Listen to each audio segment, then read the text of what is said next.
All right. Well, welcome back, everyone, to Workers in the Bay, back in the day, then and now, and hopefully in the future. I'm Amy Alexander. This is my co producer, Lloyd Francis. And our guest today, I'm so thrilled to be about to have a really, what I hope is an informative, great conversation with Jon Gausman, who is a San Francisco native. He is a graduate of Galileo High School, grew up in the Western Addition, AKA the Fillmore District. And we really, Lloyd and I really wanted to have a conversation with Jon because, our project here, our Storytelling for Good, is to look at working class people in San Francisco back in the day and now, and then to have conversation about what the future for working class communities in the city and across the Bay Area will look like as more tech takes over, as AI eats jobs, as people get laid off because the tech bros don't give a shit about working class people. But I wanted Jon to share with us his story because Jon works in a very important infrastructure division of San Francisco city and county government, serving all of San Francisco's 700 plus residents. In that, it's the Department of Public Works. And Jon has a real, I think, inspiring overall story. He'll share it with us. But it's about the idea that the infrastructure systems of San Francisco and all of California really do depend on the expertise and the hard work of dedicated civil servants who come to work every day, do their best. Budgets can change, political, people will come and go, but they are the lifeblood of San Francisco. And we really want to shine light on the people who keep the systems that we all depend on running, physical infrastructure, as well as, some of our social and cultural spaces. So with that, Lloyd, if you want to, you've known Jon for a while, so I'll let you kick off, what would be your first sort of question to get us learning more about Jon's story? I met Jon long ago, and he's always impressed me as one of the most intelligent people I've ever met. But Jon, I'd like to start the conversation with you and just ask about your past, your high school and your education, and how you came to really desire to become a civil engineer. That's a pretty lofty profession. And I'd like to know how you came to that with the education that you had received and how you made that decision.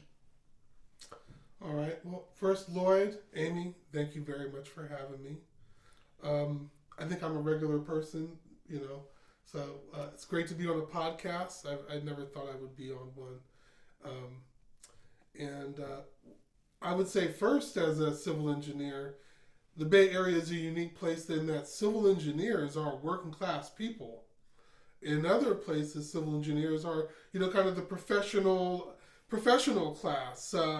It's very white collar, but here in San Francisco, civil engineer is just a working class professional who's getting by like everybody else for the most part. How I came to be a civil engineer is through trips to Haiti. I took a trip to Haiti in 2012 that really was it was a real turning point in my life in a lot of different ways and in terms of my career. Before that, I did a lot of different jobs. And most of them were just kind of, regular jobs that everybody, has in the workforce. And I had a high school diploma and nothing more. And I was mostly a security guard. I think that was the most pervasive job I had. And I worked in nightclubs, so I wasn't the person in front of your office building. I was a nightclub bouncer. And during the day, I was also a bouncer at some different clubs that operated during the day. And I kind of moonlit as a patent artist for a toy company doing drawings for their toy inventions. Wow.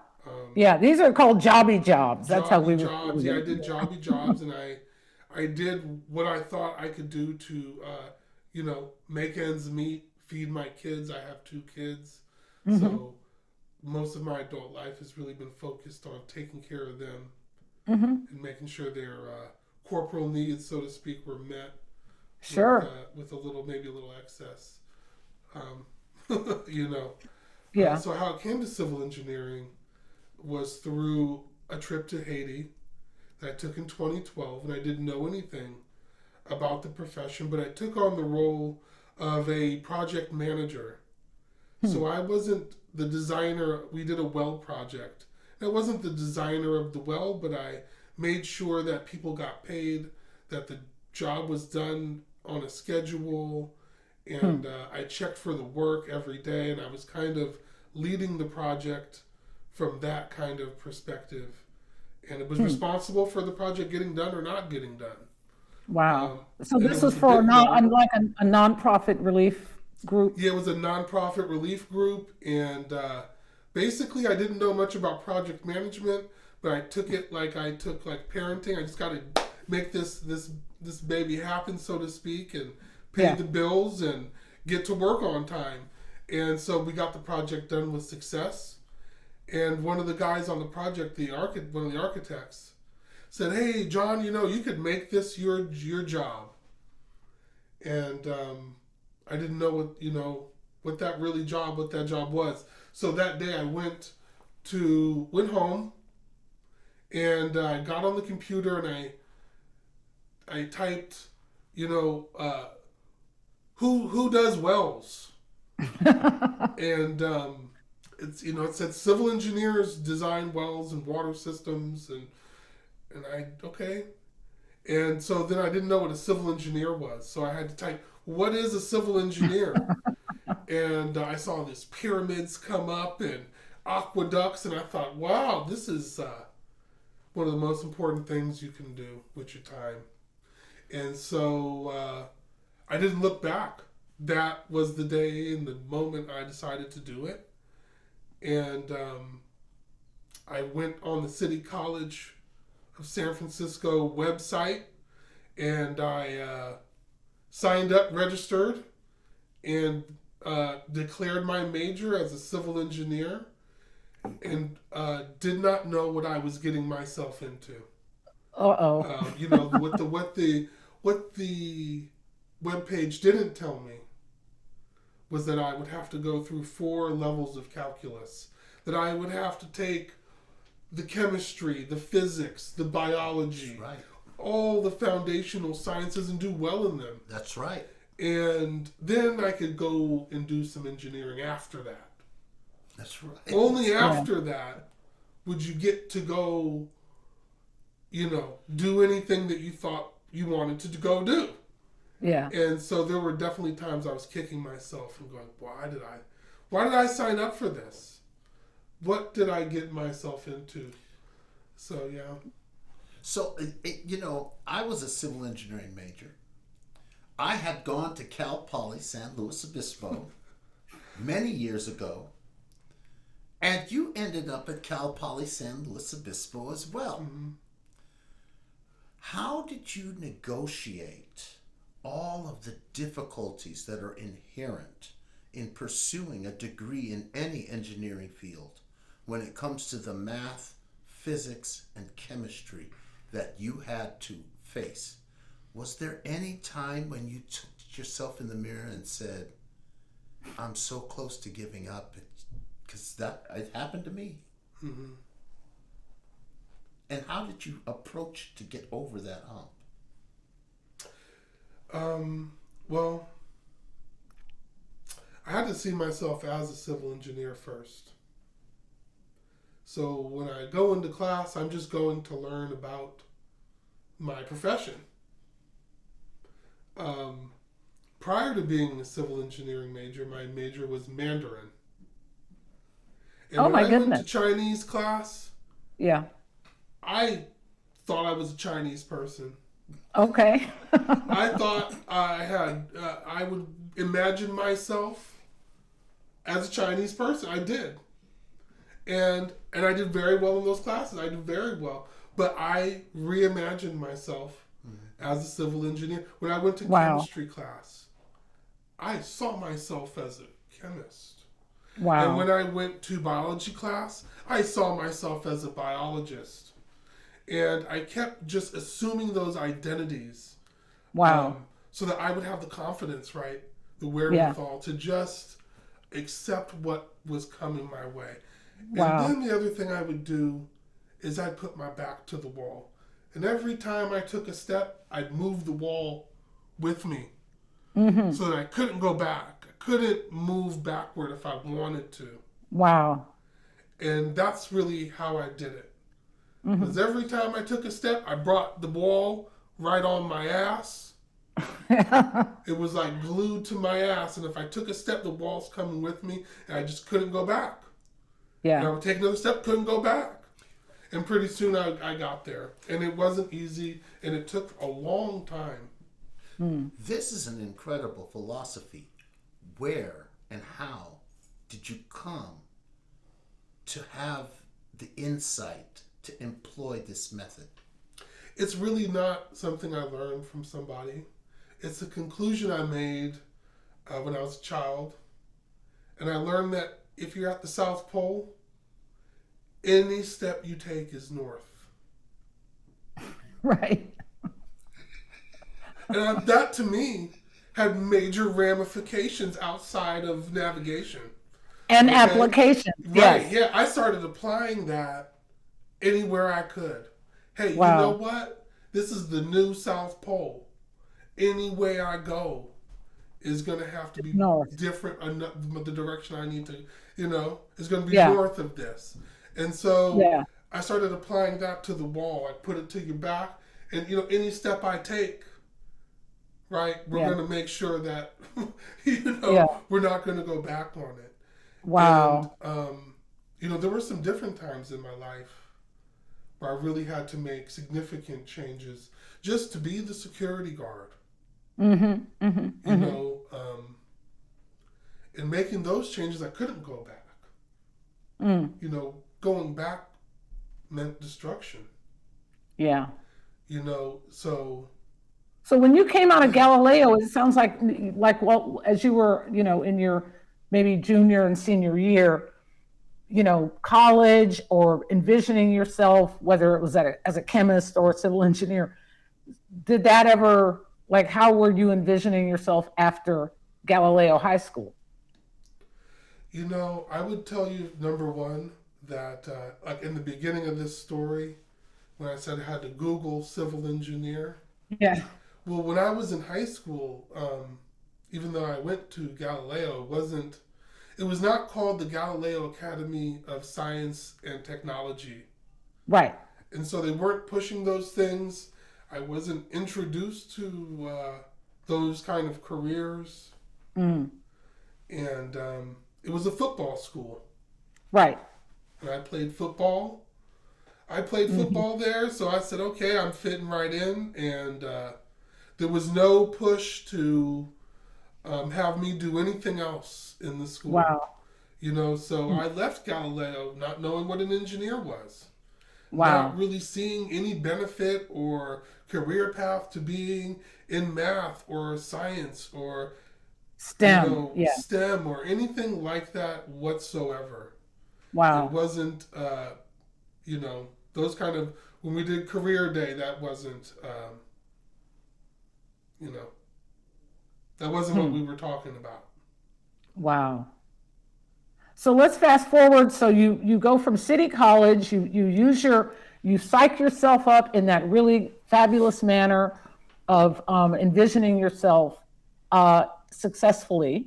So you're at San Luis Obispo, and then you also, as I understand from our pre-talk, that you started doing internships while you were getting your undergraduate degree down in the Central Coast. Yeah, I did. All of my internships were with the city of San Francisco at some agency in the city. My first internship was at a wonderful place called the Eco Center in Hunters Point. And it's owned by the Port of San Francisco, but it's kind of managed and operated by some different agencies and community organizations. And that's kind of where I got my first internship. And I worked on, they have their own, it's an off-the-grid building, so they have their own wastewater treatment system. And I worked on the wastewater treatment system and learned about wastewater treatment and monitoring.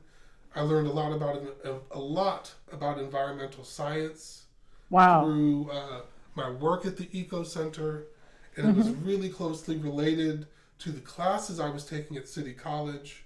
And in fact, one of the teachers at City College, named Peggy Lopipero Langmo, she was also the manager at the Eco Center, so she really brought this kind of classroom dynamic into this place. And so that was my first internship. I also worked with PUC and the Project Management Bureau, which kind of reflected on my work in Haiti as a project manager. Wow. And kind of built those skills up in a different way. Got to see some real project managers and not people who were throwing it together like I was, but people who had, you got it done. Yeah, I got it done, but I got to learn more about how the professionals do it and the tools they use. Right. And then after that, I had internships with the water department, and also now I'm on the other side of the system in the sewer department, and I did internships in that with Public Works. And so as you're... Let me just ask him a question. Okay, yeah, go ahead, Lloyd. When my father was coming up in the 60s, in the late 50s, there were no black civil engineers to commiserate with, to mentor, to help. What has been your experience with seeing other engineers of color? Is there a lot of ability to get mentorship? What is the situation like for black civil engineers here in the city? My experience is a lot like your dad's. When I was at Cal Poly, I was the only African American in my program. Wow. There was one other black student who was from Nigeria. And when it came to graduating, I was the only one left. And when I walked on the stage and I was in the group, I was this little brown spot, and there was only one. You just want to get it off your shirt or something, because it was just this one little brown spot, and I was the only one that was walking that year. Wow. And when I get to Public Works in the hydraulics group, which is at least, I would think, 20, 30 engineers working for the city, I'm the only one who's of any African descent, whether African, African American, Caribbean, the only one. And then I go through the whole Bureau of Engineering and go to mixers and events, and there's about 200 of us. And there's only 4 that work for the city, for Public Works out of a couple hundred engineers. That's shocking. There's only 4 black engineers. There's only 2 African American engineers. Wow. And, it's systemic. There's only supposed to be 2 if there's even that. Do the engineering departments here have any outreach to high schools? I mean, they do have outreach to high schools. And those outreach efforts don't yield any. Well, it depends on where the outreach efforts go, but I don't think they go to our community, and certainly it shows in who they. Well, it shows in who they bring. Because when they bring students to learn about engineering or architecture or urban planning, they're not coming from our community to learn about that. But if you go to the yard, you see our kids from our community learning about street sweeping and painting over graffiti and planting trees, but not learning to design their community or deal with problems in their community. So an example of that is, and this was pervasive at City College. I didn't have to go to Cal Poly to be the only black student in the class. Wow. All right. You know, when I was even at City College, I was the only black student in most of my classes. Wow. And kind of where I'm going with that is that, you know, there's definitely a lack of black civil engineers. And when we go to, and where I learned all my environmental science, foundational studies was at City College. And you go to Hunters Point and they got radioactive dirt. Right. And you know what they do in Hunters Point? You know what that community has to rely on? They have to rely on engineers and scientists from outside the community. Right. To find out that you've been living in radioactive zone and you've got, the people are not empowered. Right. No, that whole shipyard, this is like, right, to do it this is like themselves.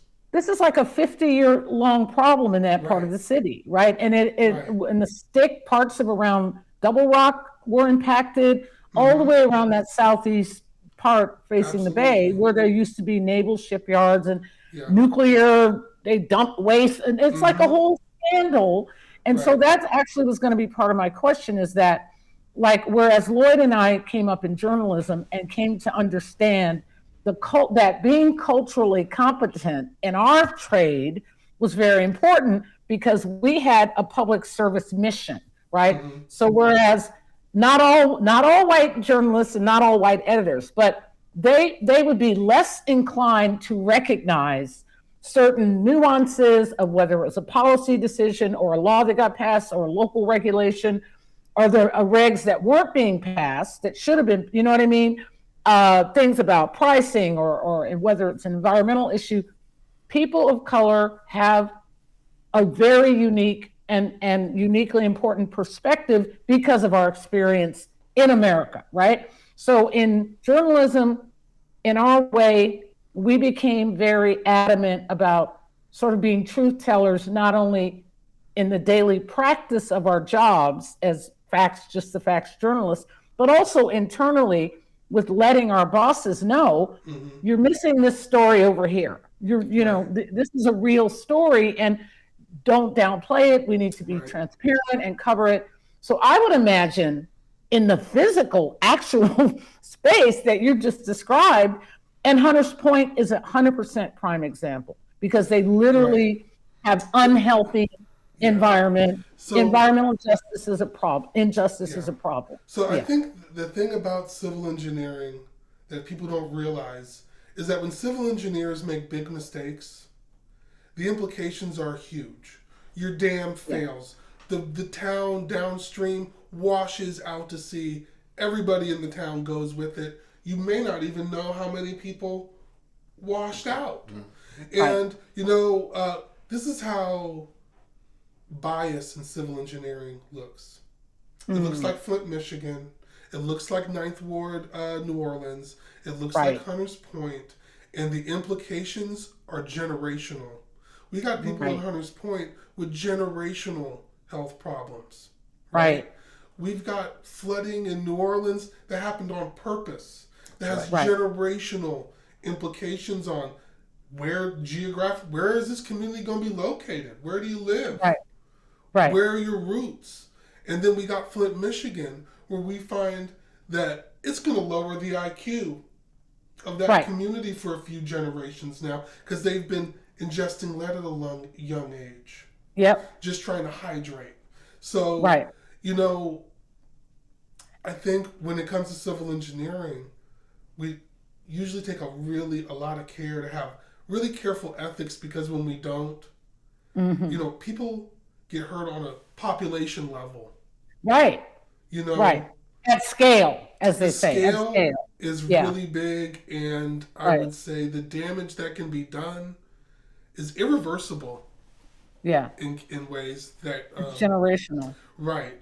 And Yeah. so I think earlier I said I'm the only black civil engineer because I'm supposed to be. You think it's by design? It's well, if it wasn't that way, how would society look? Right. How would More Hunters Point? equitable. Well, how would Hunters Yeah. Point look Yeah. if you had a Yeah. civil engineer every 2 or 3 blocks living there, and Yep. you had some environmental scientists sprinkled in, and Yep. you had a whole different type of constituency at Yep. Hunters Point? Well, when someone comes and says, "Hey, we think there's might be radioactive soil," they go, Mm-hmm. "We'll go run the test ourselves." Right. Or when you give them your environmental impact study, they look at those charts and know what they're seeing. They don't need you to interpret your data for them. Right. It doesn't. Wow. But when we lack that education, we Right. now have a religious experience, or rather, a church type of setting where you just have to take somebody's word for it. Right. I'm not going to necessarily read the whole book. I'm going to just take Take it on faith. your Yeah. word for what it says On and faith. what it Yeah. means, and work with that. And you can be easily misled that way, or Right. you can be just lied to. So Yeah. Wow. when I say it's supposed to be that way, because if it wasn't that way, this whole architecture, this whole social architecture might not exist out in the way we know it does, right? Right. Yeah. We Yeah. And may I not think even have a Black Lives Matter movement if we Yeah. had engineers all over the place, and Yeah. we had folks that were doing what I mean, like Oh, there's yeah, a no. whole, there's a whole part of it. So whether it's And by it- design, What you say or is not, interesting because, in my experience and growing up with my father, there were a number of engineers in the Bay Area and in San Francisco. And when I went to school at Cal Poly, there were other fellow black civil engineering majors in the class with me. And you would think that things would be more today than there was back then. So let me tell you about Cal Poly. When I was at Cal Poly, we had pictures of Cal Poly when Lloyd went there on the wall. These were the golden years wow. of being a black student. We were looking at the events that black students at Cal. We said, "Look how many of them there are. Look at that! Look at that! Look how many! Looks like there's hundreds. There's Wow. hundreds." And There that were was hardly any black people at Cal Poly at that time. No. But now there's about Just- 1/10. wow. And this was in the When you 80s, were right? there. Because Lloyd And that was there in the tells you- 80s. 79, 80, 81, 82, 83, 84. And there was Okay. black frats. We used to have Greek shows. We used to have Wow. all of this. No black Wow. fraternity, not one at Cal Poly when I went there. Wow. And it was I just a very nearly, different school. pledged the Very- Omegas. Very different school. And that's kind of the long and short of it. So you just have an overall shorter supply of educated black people in the community. Yeah. Right. It's just on the baseline. So if you have fewer educated black people, only about 10% of those are going to be engineers of any kind, Right. right? So Right. Yeah. the whole number Yeah. goes down. Sure. And the implications are pretty grim, as we've seen, and as we see today all across the Bay Area in terms of the income level, the income disparity, right? So if you maybe can go forward a little bit to when you started working as a full-timer with the city and county of San Francisco in your field. Yeah, I started 2022. It took 22 months to get hired. Wow. I applied for my job in November 2020, and I was hired in August 2022. Wow. And so, if you can imagine someone who is working class, they need to, you would need a whole nother job just to get through the city's hiring process when I applied. Right. You know, by the time the city gets around to hiring you, you might have started a whole nother career somewhere else. Right. You Right. know? And you were You might familiar have to move. yeah, and you had done internships Yep. in the city. Mhm. So yeah, it's a mess. Yeah. It's a mess. It's a whole entire mess. But I got through the gauntlet, which included in this there's an examination. So you take a paper exam. I think it's 4 hours. Wow. And they just want to make sure you are gonna the equations that Yep. you will never use. You'll never ever use not one of the equations that you learned in Wow. college. And in this test, they will test you, and you will never do problems like that at work Wow. ever.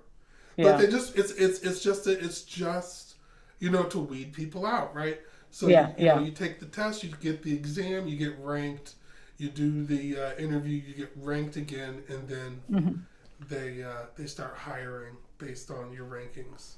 Wow. So I got 2 years. hired, and it took some time.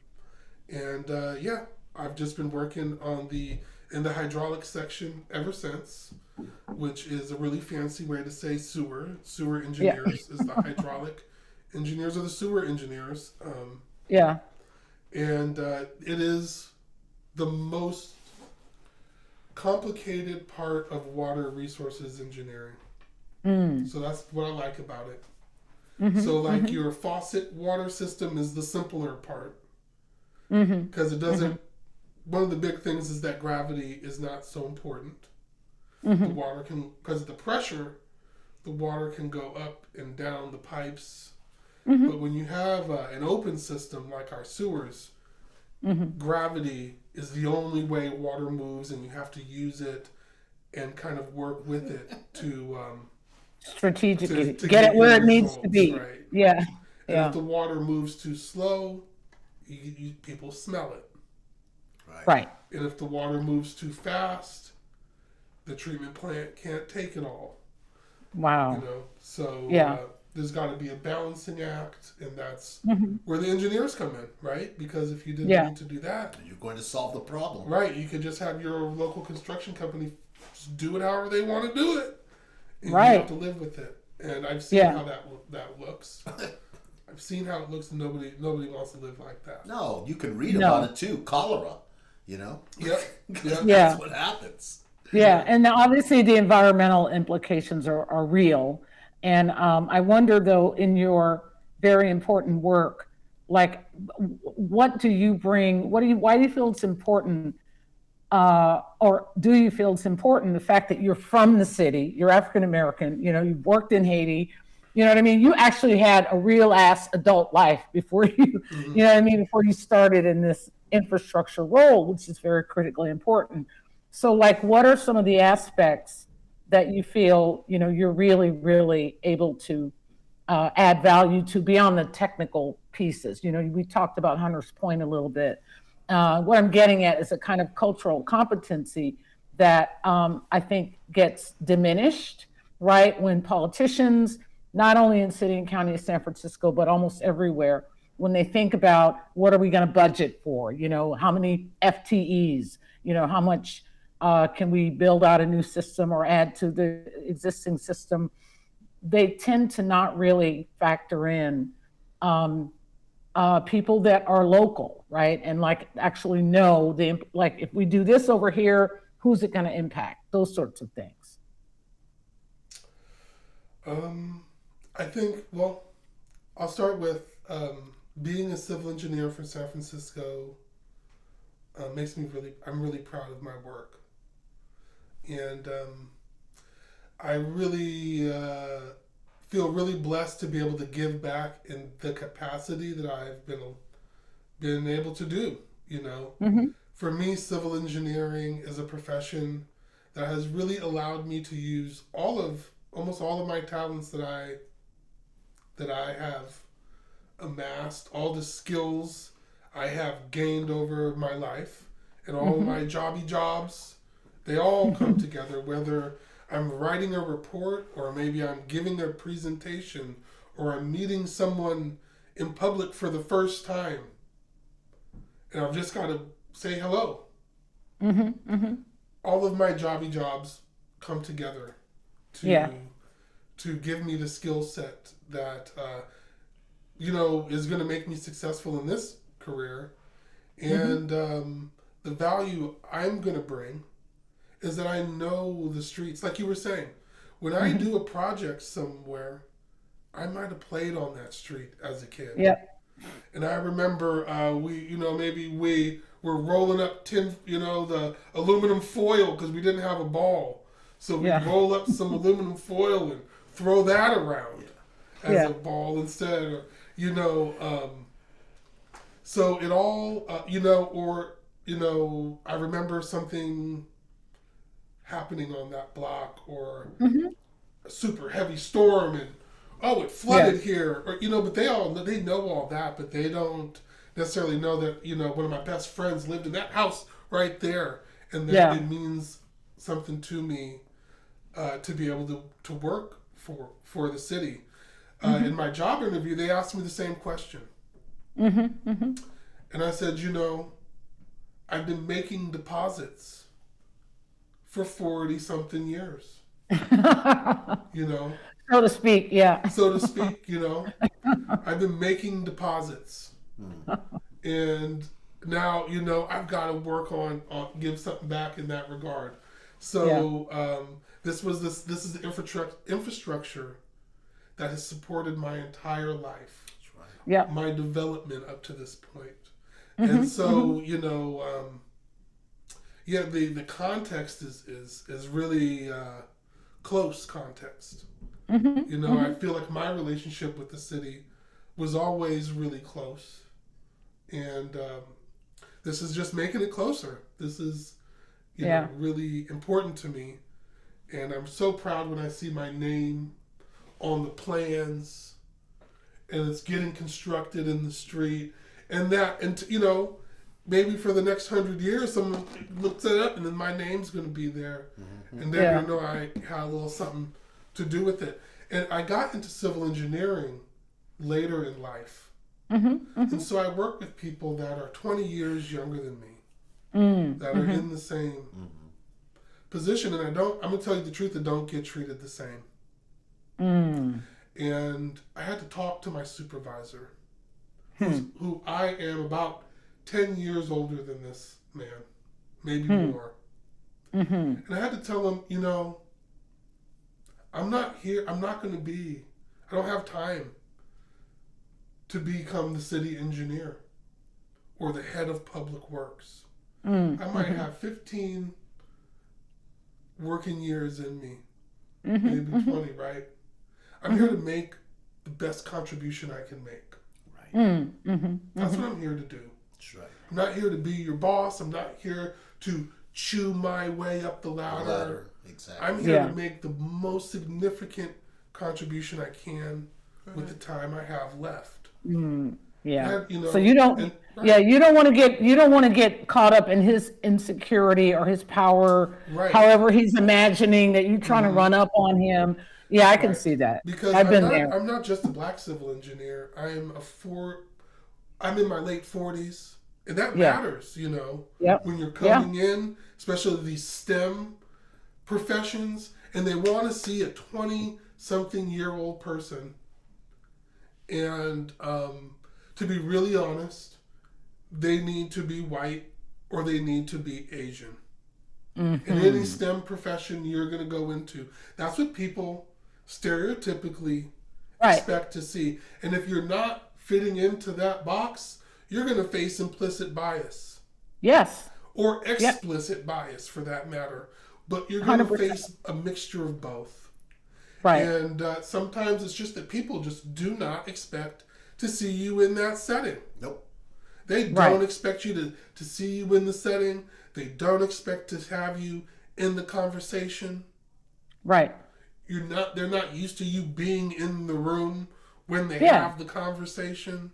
And you can feel their discomfort, or they feel some kind of way, right? Lloyd and I know this from being in journalism, same dynamic. We Look, were not supposed to be in all those three of rooms. us know Yeah. that when we walk in the room, Yeah. people are not having the same conversation they were having before you walked in the room. No.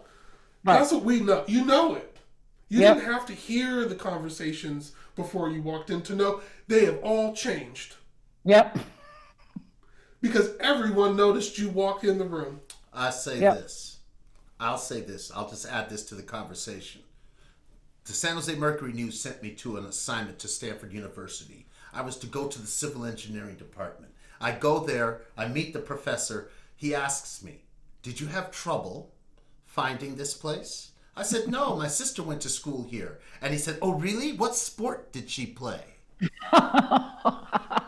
I looked at him and I said, Oh my gosh. She played civil engineering and got an MBA as well from Stanford. Those are the sports she was into. And he turned red because you see the assumption. Yes, The of course. absolute assumption. And you know, this guy wasn't a wicked man. I could tell he probably would give John a job really fast. But you see, he's got that bug in his head that this society puts into everyone's head. Right.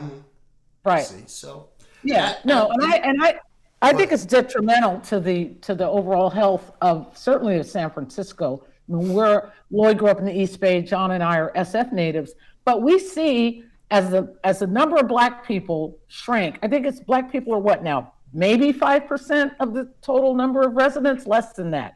Maybe 4. Yeah, there's like 5 of the Black people left in the city, and John's family is them, you know. But it's terrible because there's the soul, let's just say the soul of the city is like just vanishing. It's becoming really a place for very wealthy people. The fight that we've seen in the Sunset District about the Great Highway, speaking of roadways and infrastructure, that's just one example that blew up into a political fight because the community in the Sunset District still, I mean, there never were a lot of Black people in Sunset, but they tend to be working to middle class families. Now a lot of Asian families live there, and they weren't having it. They're like, I need the Great Highway because I work in a hotel downtown and I need to be able to drive there. And that's the fastest way. So it became a political firestorm because the rich people who now live on the west side of Twin Peaks think that, oh, it's going to be our playground and we want to be able to just stroll around there with our baby carriages and our you know, whatever. And they work from home, right? They don't have the need for that vehicular roadway to be open 5 days a week. So my point is that the absence of Black professionals, both in city and county government, right? And across the private sector, certainly the tech industry in the Bay Area, oh my God, that's why they were able to build all these death machines.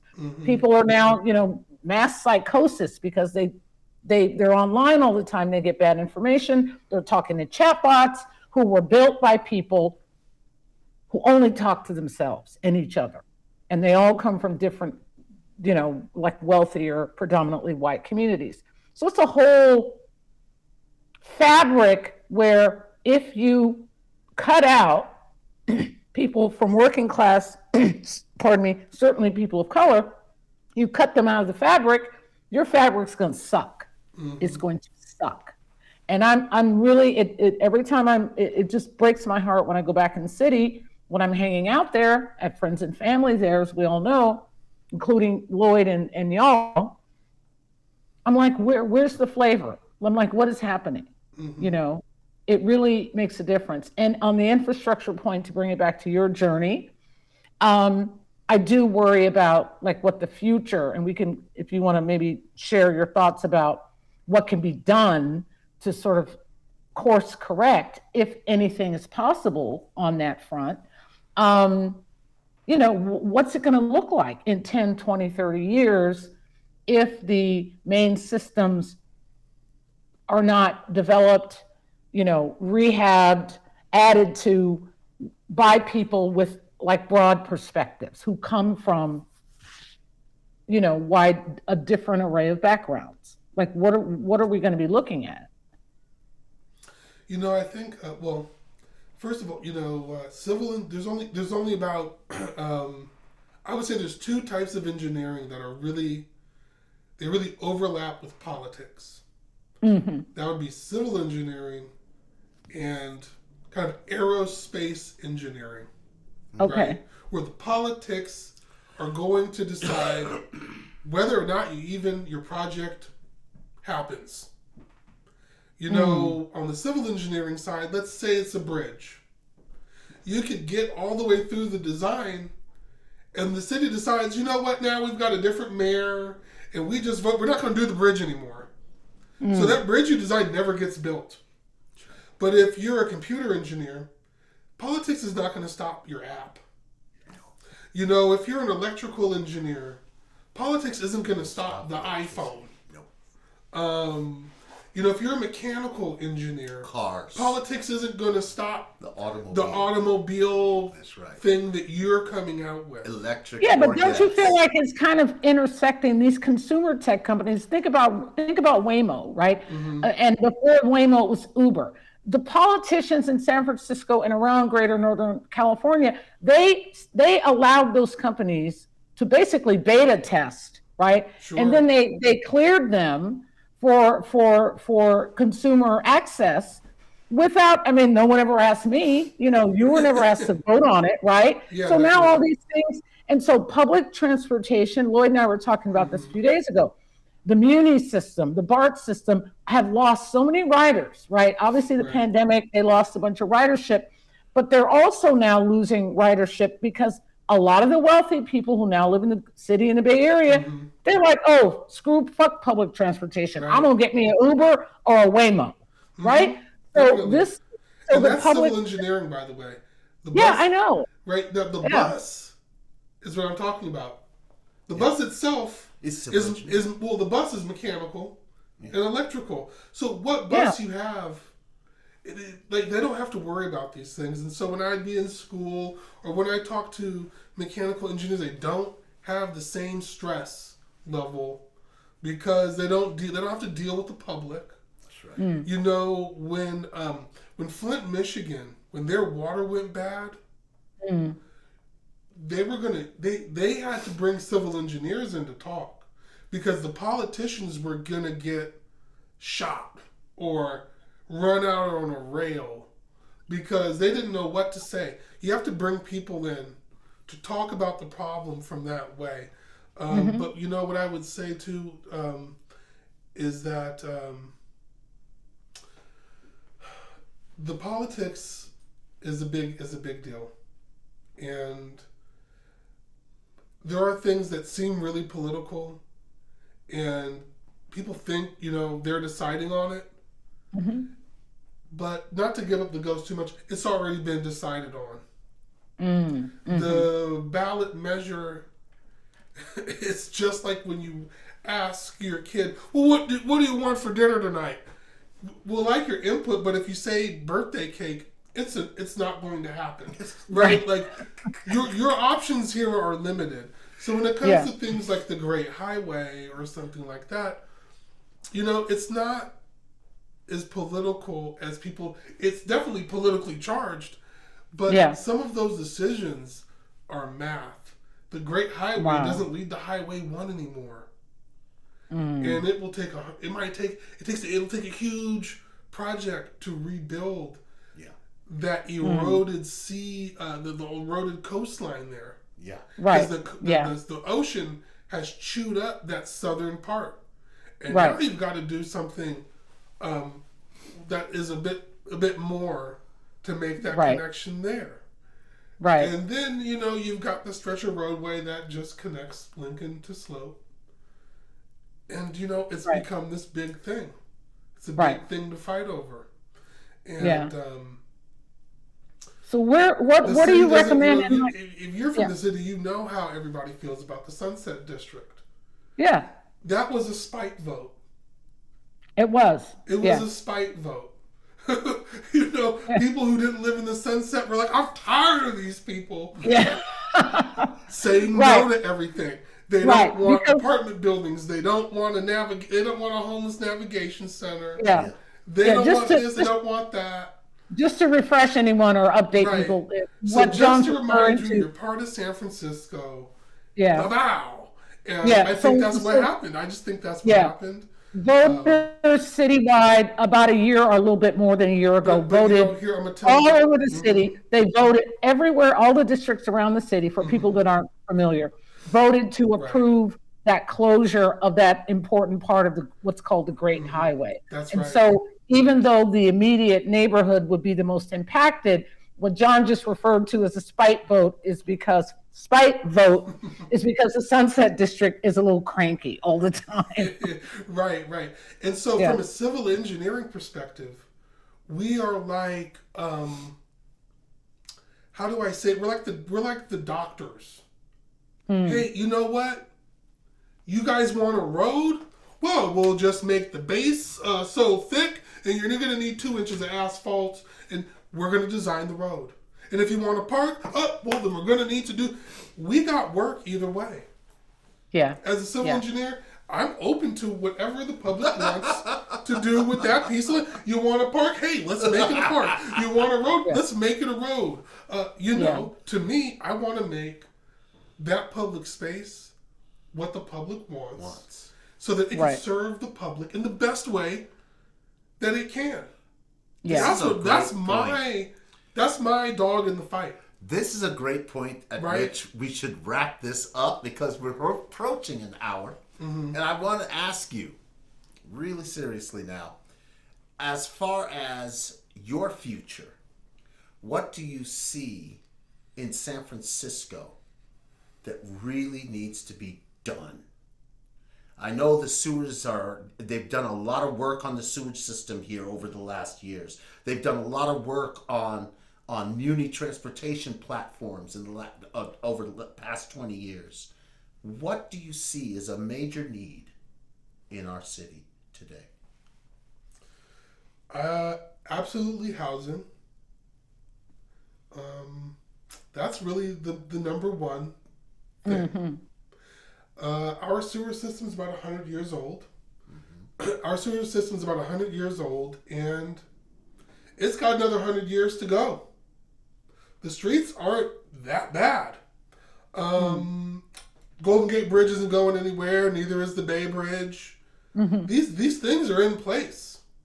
Housing is the big missing resource, right? And it's not an infrastructure resource. And so that's the problem. It's a private resource. Yeah. That's the problem with it. And so it's part of the civic. We've got to have this private solution come in. And that's really hard to do. But housing is the number one thing. It's the one place where capitalism does not work. Because if you're always on a profit and seeking more profit, how can you justify making homes for less profit? It doesn't really work. I think there's a way that it would all, I think there's a problem. There's the capitalism, and then there is this, I would say, wild bureaucracy in the city. Right. So one example is they call it the $2 million toilet. It's in Noe Valley. Someone donated the toilet, the shelter that goes around it. They wanted a public toilet in this town, this neighborhood square. Yeah. They donated the facility. Years later, it's still not in. $2 million later, it's still not connected to the system. And we've got all this red tape that you've got to go through, whether you want to open a bakery or anything. There's so much red tape. You want to build an apartment building. You want to do anything like that.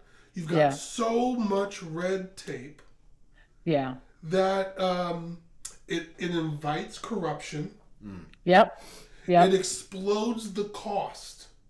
And the schedule of that kind of stuff happening. So now instead of having housing in 5 years, it takes 10 years. It takes 15 years. Because it takes 5 years just to get your permits and all your stuff.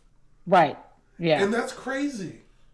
Yeah. But hasn't Mayor Lurie said that he wants to modernize all of the permitting, eliminate a lot of the unnecessary Mm-hmm. red tape. You Mm-hmm. know, I think he's been talking about that. But now, of course, the city and county are facing a big budget deficit. And Yep. certainly when you talk about housing as like the number one need case, you know, that goes back to why Lloyd and I launched this project. Where are people going to live? You know, how can That's you right. be a muni driver or a teacher or people in Department of Public Works where you are that are like an admin, right? Mm-hmm. The people that keep the emails running and the low level IT people that keep, where do they live? Like, Yeah. are they like living in flipping Antioch and having to spend an hour and a half getting to work I mean, That's like, right. it's not sustainable to me, you know. Yeah, it's not sustainable. And getting to Antioch and back is expensive and time consuming. How much is your life worth? If you spend 12 hours a week in a commute, Right. how much is that part of your life worth? Right. Housing is a big deal. If we had more Yeah. of it, I personally believe, you know, even if you did the economic thing and did the strict capitalism, more housing makes housing cheaper. But you know, there's a lot. It seems like it's one of those political issues Yeah. where everybody has a solution, right? Everybody knows what to do. But if you ask 10 people, you get 10 answers. Yeah. So there's 10 right answers, which means there is no right answer. And Single, it's just one of those things that, you know, people, they want more housing, but you can't tear down rent controlled units. Right. And you can't do this, and you can't build over 6 stories. Right. Well, then you're not going to get You're not anything going to done. get anything done. Right. So it's really a quagmire. Well, I'll tell you, I'm glad we got this interview done. Yeah. Folks, we had to go through a lot to get this one, but I'm so glad we did. And I want to thank you, John, for coming to spend an entire hour with us talking about working here in San Francisco as a civil engineer and about your experience growing up in San Francisco and how that led you to become what you've become. Amy, do you have any final words? No, I just want to thank John very much. And hopefully, maybe if something pops off, you know, we'll have you on again. But I hope everyone likes and subscribes. I forgot to say that at the top. Please like and subscribe. Please. Yeah, to Workers in the Bay. We're trying to get up and running. We're a 2-person shop right now. And if you can put a little in the till, we would appreciate it. We're on Patreon and we are a startup, but we really want to do a good job covering the issues that are pertinent to working class people, middle class people all around the Bay Area. San Francisco gets a lot of national attention, frequently negatively, but we want to talk to the people who power the Bay Area and make San Francisco and Northern California a great place to live by and large. So like and subscribe. Yeah. Thank you, John. Thank you. Like and subscribe. Thank you very much.